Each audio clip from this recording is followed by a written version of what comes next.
Praise the Lord. இன்றைய நாளில் ஆண்டவர் சொல்ல விரும்பும் வார்த்தை, உம்முடைய வேதத்தை நேசிக்கிறவர்களுக்கு மிகுந்த சமாதானம் உண்டு, அவர்களுக்கு இடரல் இல்லை.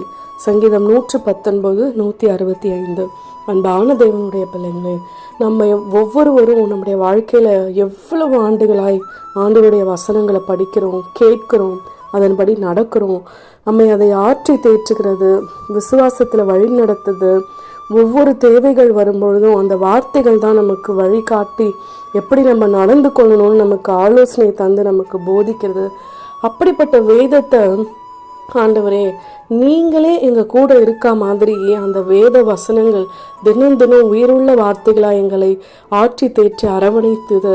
நான் அதை ரொம்ப நேசிக்கிறேன் அப்படின்னு யார் யாரோட இருதயெல்லாம் எப்பொழுது இதை அங்கீகரித்து ஏற்றுக்கொள்கிறதோ, நிச்சயமாய் இன்றைக்கு உங்கள் வாழ்க்கையில் குறைவுகள் காணப்படலாம்.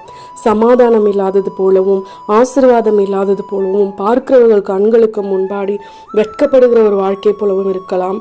ஆனால் வருகிற நாட்கள் நமக்கு சமாதானம் உள்ளவைகளாய், நீதி கிடைக்கிற நாட்களாய், எல்லா ஆசீர்வாதங்களையும் இரட்டிப்பாய் கிடைக்கிற நாட்களாய் மாறப்போகிறது. அதை கண்கள் காண்க போகிறது.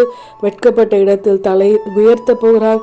எல்லா இடரல்களுக்கும் தீங்குகளுக்கும் நம்மை பாதுகாத்து விலக்கி ஆண்டவர் மீட்க போகிறார். இந்த வார்த்தைகளை விசுவாசிப்போம். ஆமேன்.